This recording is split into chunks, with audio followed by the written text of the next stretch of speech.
ಚಿಕ್ಕಮಗಳೂರು ಪರಿಚಯ ಭಾಗ 1ರಲ್ಲಿ ಚಿಕ್ಕಮಗಳೂರು ಜಿಲ್ಲೆಯ ವಿಶೇಷತೆಗಳ ಬಗ್ಗೆ ತಿಳಿದಿರುತ್ತೇವೆ. ಈ ಭಾಗದಲ್ಲಿ ಚಿಕ್ಕಮಗಳೂರಿನ ಪ್ರವಾಸಿ ತಾಣಗಳ ಬಗ್ಗೆ ತಿಳಿಯುತ್ತಾ ಹೋಗೋಣ.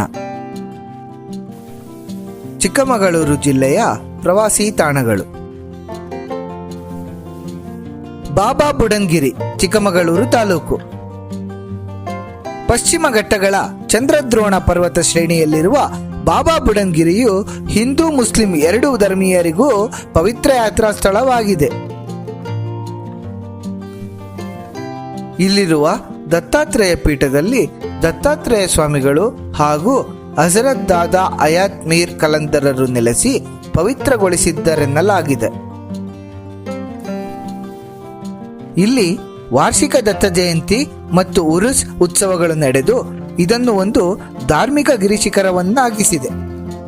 ಈ ಗಿರಿಯು ಅನೇಕ ಗಿಡಮೂಲಿಕೆಗಳ ತವರಾಗಿದ್ದು 12 ವರ್ಷಗಳಿಗೊಮ್ಮೆ ಅರಳುವ ಕುರಂಜಿ ಪುಷ್ಪವು ಈ ಶಿಖರದಲ್ಲಿ ಅರಳಿ ವಿಸ್ಮಯ ಮೂಡಿಸಿದೆ. ಮುಳ್ಳಯ್ಯನಗಿರಿ, ಚಿಕ್ಕಮಗಳೂರು ತಾಲೂಕು. ಚಂದ್ರದ್ರೋಣ ಪರ್ವತ ಶ್ರೇಣಿಗೆ ಸೇರುವ ಮುಳ್ಳಯ್ಯನಗಿರಿಯು ಕರ್ನಾಟಕದ ಅತಿ ಎತ್ತರದ ಗಿರಿಶಿಖರ ಎಂದು ಖ್ಯಾತಿ ಪಡೆದಿದೆ. ಬೆಟ್ಟದ ಮೇಲೆ ಮುಳ್ಳಯ್ಯ ಸ್ವಾಮಿಯ ದೇವಾಲಯವಿದ್ದು ಬೆಟ್ಟದ ಮೇಲಿನ ವಿಹಂಗಮ ನೋಟವು ಪ್ರವಾಸಿಗರನ್ನು ಕೈಬೀಸಿ ಕರೆಯುತ್ತದೆ. ದೇವಿರಮ್ಮ ಬೆಟ್ಟ, ಚಿಕ್ಕಮಗಳೂರು ತಾಲೂಕು. ಚಂದ್ರದ್ರೋಣ ಪರ್ವತ ಶ್ರೇಣಿಗೆ ಸೇರಿದಂತಿರುವ ತ್ರಿಕೋಣಾಕಾರದ ಬೆಟ್ಟವೇ ದೇವಿರಮ್ಮನ ಬೆಟ್ಟ. ಬೆಟ್ಟದ ಕೆಳಭಾಗದಲ್ಲಿ ದೇವಿರಮ್ಮ ದೇವಾಲಯವಿದ್ದು ಪ್ರತಿ ವರ್ಷ ದೀಪಾವಳಿಯಂದು ಉತ್ಸವ ಮೂರ್ತಿಯನ್ನು ಬೆಟ್ಟಕ್ಕೆ ತಂದು ಇಡಲಾಗುತ್ತದೆ. ಆ ದಿನ ಬಿಂಡಿಗ ದೇವಿರಮ್ಮ ದೀಪೋತ್ಸವ ನಡೆದು ಸಾವಿರಾರು ಜನರು ಬೆಟ್ಟದ ತುದಿಯನ್ನು ಬರಿಗಾಲಿನಲ್ಲಿ ನಡೆದು ತಲುಪಿ ದೇವಿರಮ್ಮನ ದರ್ಶನ ಪಡೆಯುವುದು ವಿಶೇಷ. ಬೆಳವಾಡಿ ವೀರನಾರಾಯಣ ಸ್ವಾಮಿ ದೇವಾಲಯ, ಚಿಕ್ಕಮಗಳೂರು ತಾಲೂಕು. ಬೇಲೂರು ಹಳೇಬೀಡಿನಲ್ಲಿ ಅದ್ಭುತ ದೇವಾಲಯಗಳ ನಿರ್ಮಾಣಕ್ಕೂ ಮುನ್ನ ಹೊಯ್ಸಳರು ನಿರ್ಮಾಣ ಮಾಡಿದ ದೇವಾಲಯವೇ ಬೆಳವಾಡಿ ವೀರನಾರಾಯಣ ಸ್ವಾಮಿ ದೇವಾಲಯ. ತ್ರಿಕುಟಾಚಲ ಶೈಲಿಯಲ್ಲಿರುವ ಈ ದೇವಾಲಯವು ಸುಮಾರು 108 ವಿಭಿನ್ನ ಶೈಲಿಯ ಕೆತ್ತನೆಗಳನ್ನು ಹೊಂದಿದೆ. ದೇವಾಲಯದ ಮಧ್ಯಭಾಗದಲ್ಲಿ ವೀರನಾರಾಯಣ, ಎಡಭಾಗದಲ್ಲಿ ವೇಣುಗೋಪಾಲ ಸ್ವಾಮಿ ಮತ್ತು ಬಲಭಾಗದಲ್ಲಿ ಯೋಗ ನರಸಿಂಹಸ್ವಾಮಿ ದೇವಾಲಯವಿದೆ. ಹೊಯ್ಸಳರ ಅದ್ಭುತ ವಾಸ್ತುಶಿಲ್ಪ ಶೈಲಿಯನ್ನು ಹೊಂದಿರುವ ಈ ದೇವಾಲಯದ ಮತ್ತೊಂದು ವಿಶೇಷವೆಂದರೆ ಪ್ರತಿ ಮಾರ್ಚ್ 23ರಂದು ಸಪ್ತಬಾಗಿಲನ್ನು ದಾಟಿ ಸೂರ್ಯನ ಬೆಳಕು ನಾರಾಯಣರ ಸ್ಪರ್ಶ ಮಾಡುತ್ತದೆ. ಹಿರೇಮಗಳೂರು ಕೋದಂಡರಾಮಚಂದ್ರ ದೇವಾಲಯ, ಚಿಕ್ಕಮಗಳೂರು ತಾಲೂಕು. ಈ ದೇವಸ್ಥಾನವು ಕನ್ನಡದಲ್ಲೇ ಪೂಜೆಯನ್ನು ಸಲ್ಲಿಸುವ ಪದ್ಧತಿಯನ್ನು ನಾಡಿನಲ್ಲೆಡೆ ಪ್ರಚಾರ ಮಾಡಿದ ಹೆಗ್ಗಳಿಕೆಯನ್ನು ಹೊಂದಿದೆ. ರಾಮಾಯಣ ಕಾಲದಲ್ಲಿ ಶ್ರೀರಾಮ ಮತ್ತು ಪರಶುರಾಮರು ಮುಖಾಮುಖಿಯಾದ ಸ್ಥಳ ಇದಾಗಿದೆ ಎಂಬ ಐತಿಹ್ಯವಿದೆ. ಪರಶುರಾಮನು ಶ್ರೀರಾಮಚಂದ್ರನ ಮದುವೆಯ ಸಂದರ್ಭವನ್ನು ತೋರಿಸುವಂತೆ ಶ್ರೀರಾಮನಲ್ಲಿ ಕೋರಿಕೊಂಡಾಗ ಶ್ರೀರಾಮನು ಬಲಬದಿಯಲ್ಲಿ ಸೀತೆಯನ್ನು, ಎಡಬದಿಯಲ್ಲಿ ಲಕ್ಷ್ಮಣನನ್ನು ನಿಲ್ಲಿಸಿಕೊಂಡು ಪರಶುರಾಮನ ಕೋರಿಕೆಯನ್ನು ಈಡೇರಿಸಿದನೆಂಬ ಇತಿಹಾಸವಿದೆ. ಭಾರತದಲ್ಲಿರುವ ಶ್ರೀರಾಮ ದೇವಸ್ಥಾನಗಳಲ್ಲಿ ಸೀತೆಯು ರಾಮನ ಎಡಬದಿಯಲ್ಲಿ ನಿಂತಿರುವ ವಿಗ್ರಹಗಳು ಕಾಣಸಿಗುತ್ತವೆ. ಆದರೆ ಈ ದೇವಾಲಯದಲ್ಲಿ ಸೀತೆಯು ಮದುವೆ ಮಂಟಪದಲ್ಲಿ ವಧುವು ವರನ ಬಲಭಾಗದಲ್ಲಿ ನಿಲ್ಲುವಂತೆ ಶ್ರೀರಾಮನ ಬಲಭಾಗದಲ್ಲಿ ನಿಂತಿರುವುದು ವಿಶೇಷವಾಗಿದೆ. ಪರಶುರಾಮನು ಈ ಕ್ಷೇತ್ರದಲ್ಲಿ ಕೆಲಕಾಲ ನೆಲೆಸಿದ್ದರಿಂದ ಈ ಕ್ಷೇತ್ರಕ್ಕೆ ಭಾರ್ಗವಪುರ ಎಂಬ ಹೆಸರು ಬಂದಿತೆಂಬ ಐತಿಹ್ಯವಿದೆ. ಕೆಮ್ಮಣ್ಣುಗುಂಡಿ, ತರೀಕೆರೆ ತಾಲೂಕು.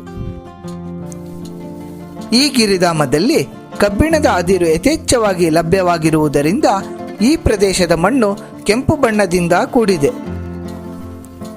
ಇದು ಮೈಸೂರು ಮಹಾರಾಜರಾದ ನಾಲ್ವಡಿ ಕೃಷ್ಣರಾಜ ಒಡೆಯರ್ ಅವರ ನೆಚ್ಚಿನ ಬೇಸಿಗೆಯ ತಾಣವಾದ್ದರಿಂದ ಈ ಗಿರಿಧಾಮವನ್ನು ಶ್ರೀ ಕೃಷ್ಣರಾಜೇಂದ್ರ ಗಿರಿಧಾಮ ಎಂಬ ಹೆಸರಿನಿಂದಲೂ ಕರೆಯಲಾಗುತ್ತದೆ. ಇದೊಂದು ಕಣಿವೆ ಪ್ರದೇಶವಾದ್ದರಿಂದ ಇದಕ್ಕೆ ಕೆಂಪು ಮಣ್ಣಿನ ಗುಂಡಿ ಎಂದು ಹೆಸರು ಬಂದು ಮುಂದೆ ಕ್ರಮೇಣವಾಗಿ ಕೆಮ್ಮಣ್ಣು ಗುಂಡಿ ಎಂದಾಗಿದೆ. ಕನ್ನಡದ ಹಲವಾರು ಚಿತ್ರಗಳ ಚಿತ್ರೀಕರಣ ಇಲ್ಲಿ ನಡೆದಿರುವುದು ವಿಶೇಷವಾಗಿದೆ.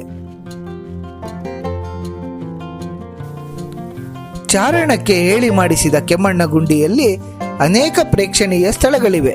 ಅವುಗಳೆಂದರೆ ಸೂರ್ಯಾಸ್ತ ದೃಶ್ಯಕ್ಕೆ ಹೆಸರಾದ ಝೆಡ್ ಪಾಯಿಂಟ್, ತೋಟಗಾರಿಕೆ ಇಲಾಖೆಯಿಂದ ನಿರ್ವಹಿಸಲ್ಪಡುವ ಗುಲಾಬಿ ಉದ್ಯಾನವನ, 2 ಹಂತಗಳಲ್ಲಿ ಧುಮುಕಿ ಪ್ರಪಾತಕ್ಕೆ ಜಿಗಿಯುವ ಜಿಲ್ಲೆಯ ಅತಿ ಎತ್ತರದ ಜಲಪಾತ ಹೆಬ್ಬೆ ಜಲಪಾತ, ಶಾಂತಿ ಜಲಪಾತ ಮತ್ತು ಕಲ್ಲತ್ತಿ ಜಲಪಾತ. ಭದ್ರಾ ಮುತ್ತೋಡಿ ಅಭಯಾರಣ್ಯ, ತರೀಕೆರೆ ತಾಲೂಕು. ಕರ್ನಾಟಕದ ಪ್ರಖ್ಯಾತ ಅಭಯಾರಣ್ಯಗಳಲ್ಲಿ ಭದ್ರಾ ಅಭಯಾರಣ್ಯವೂ ಒಂದು. ಈ ಅಭಯಾರಣ್ಯವು ಸುತ್ತಲೂ ಗಿರಿಶಿಖರಗಳಿಂದ ಕೂಡಿದ್ದು ಭದ್ರಾ ಹಾಗೂ ಅದರ ಉಪನದಿಗಳಿಂದ ಆವರಿಸಲ್ಪಟ್ಟಿದೆ. ಇಲ್ಲಿ ಅನೇಕ ಅಪರೂಪದ ಪ್ರಾಣಿ ಪಕ್ಷಿಗಳು ವಾಸ್ತವ್ಯ ಹೂಡಿದ್ದು ಅರಣ್ಯದ ಮುಖಾಂತರ ಹಾದು ಹೋಗುವ ಸಮಯದಲ್ಲಿ ವಾಹನದಲ್ಲಿ ಚಲಿಸಿ ಸಾಗುತ್ತಾ ಪ್ರಾಣಿಗಳ ದರ್ಶನ ಪಡೆಯಬಹುದಾಗಿದೆ.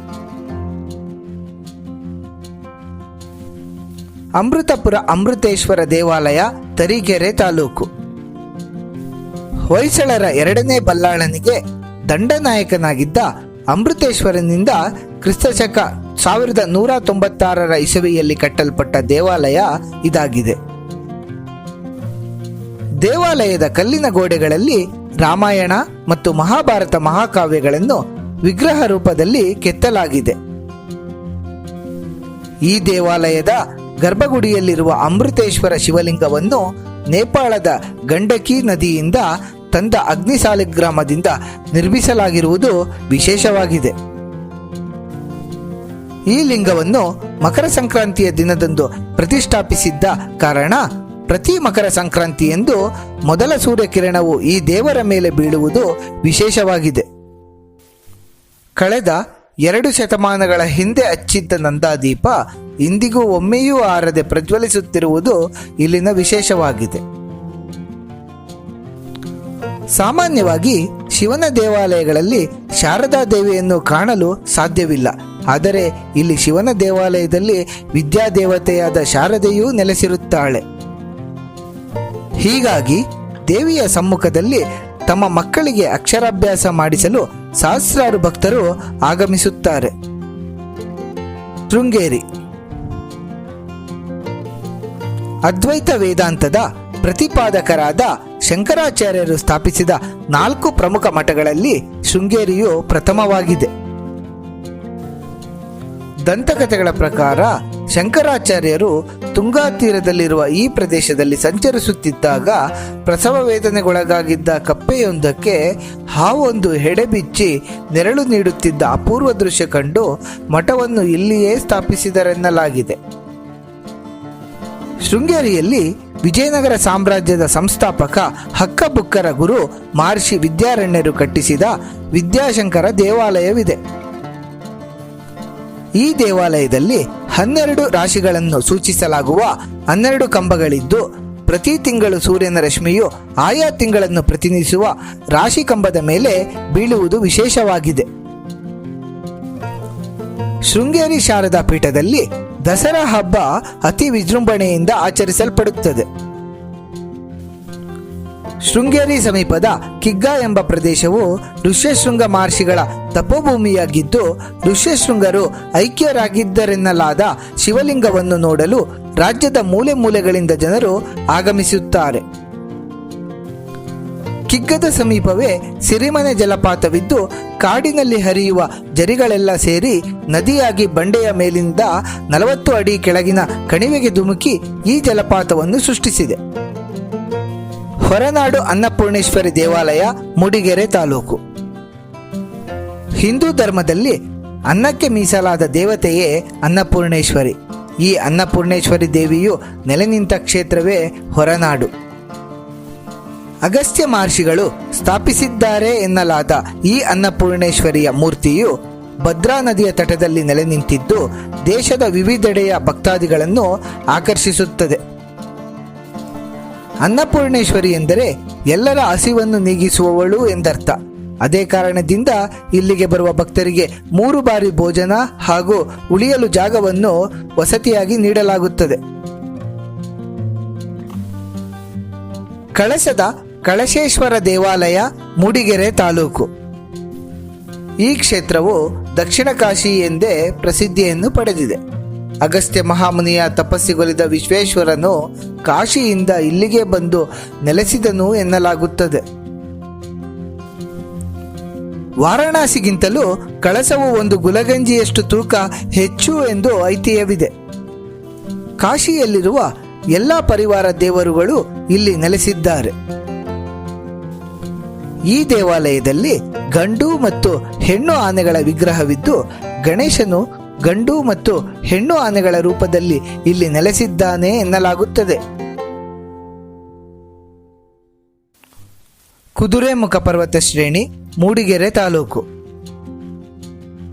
ಕುದುರೆಯ ಮುಖದಂತೆ ಕಾಣಿಸುವುದರಿಂದ ಈ ಪರ್ವತ ಶ್ರೇಣಿಗೆ ಕುದುರೆಮುಖ ಎಂಬ ಹೆಸರು ಬಂದಿದೆ.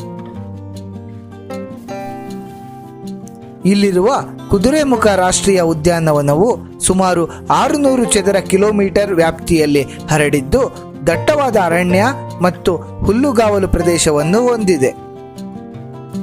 ಈ ಪರ್ವತ ಶ್ರೇಣಿಯ ಮೇಲೆ ಅರಬ್ಬಿ ಸಮುದ್ರದ ಸುಂದರ ದೃಶ್ಯ ದೂರದಲ್ಲಿ ಕಾಣಿಸಿಗುತ್ತದೆ. ಈ ಪರ್ವತ ಶ್ರೇಣಿಯು ವಿವಿಧ ಜಾತಿಯ ಗಿಡಮರಗಳು ಮತ್ತು ಹೂವುಗಳಿಗೆ ಮನೆ ಮಾತಾಗಿದೆ. ಜಲಪಾತಗಳು ಕುದುರೆಮುಖ ಪರ್ವತ ಶ್ರೇಣಿಗೆ ಹೊಂದಿಕೊಂಡಂತಿವೆ. ತುಂಗ, ಭದ್ರಾ ಹಾಗೂ ನೇತ್ರಾವತಿ ನದಿಗಳ ಉಗಮ ಸ್ಥಾನವಾದ ಗಂಗಾ ಮೂಲವಿರುವುದು ಇದೇ ಪರ್ವತ ಶ್ರೇಣಿಯಲ್ಲಿ. ಅಯ್ಯನಕೆರೆ, ಬೀರೂರು ತಾಲೂಕು. ಅಯ್ಯನಕೆರೆಯು ರಾಜ್ಯದಲ್ಲಿಯೇ 2ನೇ ಅತಿ ದೊಡ್ಡ ಕೆರೆ ಎಂಬ ಹೆಗ್ಗಳಿಕೆಯನ್ನು ಪಡೆದಿದೆ. 12ನೇ ಶತಮಾನದ ರಾಜ ರುಕ್ಮಾಂಗದರಾಯನು ಈ ಕೆರೆಯನ್ನು ನಿರ್ಮಿಸಿದ ಎನ್ನಲಾಗುತ್ತದೆ. ಈ ಕೆರೆಯು ಸುತ್ತಲೂ ಮೊನಚಾದ ಬೆಟ್ಟಗಳಿಂದ ಕೂಡಿದ್ದು, ಇಲ್ಲಿನ ವಾತಾವರಣವು ನಯನ ಮನೋಹರವಾಗಿದೆ. ಕೆರೆಯ ತಟದಲ್ಲಿ ಬಲ್ಲಾಳೇಶ್ವರ ದೇವಾಲಯವಿದೆ. ಈ ಕೆರೆಯ ಸುತ್ತಲಿನ ಪ್ರದೇಶದಲ್ಲಿ ಅನೇಕ ಕನ್ನಡ ಚಿತ್ರಗಳ ಚಿತ್ರೀಕರಣವೂ ಸಹ ನಡೆದಿದೆ. ತಿಮ್ಮನಗದ್ದೆ ಜೈನ ಬಸದಿಗಳು, ನರಸಿಂಹರಾಜಪುರ ತಾಲೂಕು. ನರಸಿಂಹರಾಜಪುರ ತಾಲೂಕಿನ ಸಿಮ್ಮನಗದ್ದೆಯು ಒಂದು ಪ್ರಾಚೀನ ಜೈನ ಕೇಂದ್ರವಾಗಿದೆ. ಇಲ್ಲಿ ಸಾವಿರಾರು ವರ್ಷಗಳ ಹಿಂದೆ ಸ್ಥಾಪಿತವಾದ ಅನೇಕ ಬಸದಿಗಳಿವೆ. ಅವುಗಳಲ್ಲಿ ವಿಶಿಷ್ಟವಾಗಿ ಗಮನ ಸೆಳೆಯುವುದು ಜ್ವಾಲಾಮಾಲಿನಿ ದೇವಸ್ಥಾನ. ಜ್ವಾಲಾಮಾಲಿನಿಯು 8ನೇ ತೀರ್ಥಂಕರರಾದ ಚಂದ್ರನಾಥರ ಶಾಸನ ದೇವಿ ಎಂದು ತಿಳಿದು ಬರುತ್ತದೆ. ಈ ದೇವಿಯು ಭಕ್ತರ ಆಶಯಗಳನ್ನು ಈಡೇರಿಸುತ್ತಾಳೋ ಇಲ್ಲವೋ ಎಂಬುದನ್ನು ತನ್ನ ಬಲಭಾಗದಿಂದ ಹೂ ಬೀಳಿಸುವ ಮುಖಾಂತರ ಮೊದಲೇ ತಿಳಿಸುತ್ತಾಳೆ ಎನ್ನುವ ನಂಬಿಕೆ ಇದೆ. ಹೂವಿನ ಪ್ರಸಾದ ಕೇಳಲೆಂದೇ ರಾಜ್ಯದ ವಿವಿಧ ಭಾಗಗಳಿಂದ ಭಕ್ತಾದಿಗಳು ಇಲ್ಲಿಗೆ ಆಗಮಿಸುತ್ತಾರೆ. ಬಾಳೆಹೊನ್ನೂರಿನ ರಂಭಾಪುರಿ ಮಠ, ನರಸಿಂಹರಾಜಪುರ ತಾಲೂಕು. ವೀರಶೈವರ ಪಂಚಪೀಠಗಳಲ್ಲಿ ಒಂದಾದ ಈ ಮಠವನ್ನು ವೀರಶೈವರ ಪಂಚಾಚಾರ್ಯರಲ್ಲಿ ಒಬ್ಬರಾದ ಶ್ರೀ ರೇಣುಕಾಚಾರ್ಯರು ಸ್ಥಾಪಿಸಿದ್ದಾರೆ ಎನ್ನಲಾಗುತ್ತದೆ. ಈ ಮಠವು ಸುಮಾರು 1500 ವರ್ಷಗಳ ಸಂಪ್ರದಾಯವನ್ನು ಹೊಂದಿದ್ದು, ಪ್ರತಿ ವರ್ಷ ಇಲ್ಲಿ ಸರ್ವಧರ್ಮ ಸಮ್ಮೇಳನ ನಡೆಯುವುದು ವಿಶೇಷವಾಗಿದೆ. ಚಿಕ್ಕಮಗಳೂರಿನ ಇತರೆ ಪ್ರೇಕ್ಷಣೀಯ ಸ್ಥಳಗಳು: ಕಾಂಡ್ಯದ ಮಾರ್ಕಂಡೇಯ ದೇವಾಲಯ, ಮಚ್ಚೇರಿ ಯೋಗ ನರಸಿಂಹ ದೇವಾಲಯ, ಮರಳೆಯ ಚೆನ್ನಕೇಶ್ವರ ಮತ್ತು ಸಿದ್ದೇಶ್ವರ ದೇವಾಲಯಗಳು, ಸೋಮಪುರ ಸೋಮೇಶ್ವರ ದೇವಾಲಯ, ಹರಿಹರಪುರ ಮಠ, ಹೊನ್ನಮ್ಮನಹಳ್ಳಿ ಜಲಪಾತ, ಬಗ್ಗವಳ್ಳಿಯ ಯೋಗ ನರಸಿಂಹ ದೇವಾಲಯ, ಮಹಾತ್ಮ ಗಾಂಧಿ ಪಾರ್ಕ್, ಮಾಣಿಕ್ಯದಾರ ಜಲಪಾತ. ವೀಕ್ಷಕರೇ, ನಿಮಗೆ ಈ ವಿಡಿಯೋ ಇಷ್ಟವಾಗಿದ್ದಲ್ಲಿ ಲೈಕ್ ಮಾಡಿ, ಶೇರ್ ಮಾಡಿ ಮತ್ತು ಸಬ್ಸ್ಕ್ರೈಬ್ ಮಾಡಿ ಹಾಗೂ ಬೆಲ್ ಬಟನ್ ಒತ್ತುವುದನ್ನು ಮರೆಯಬೇಡಿ.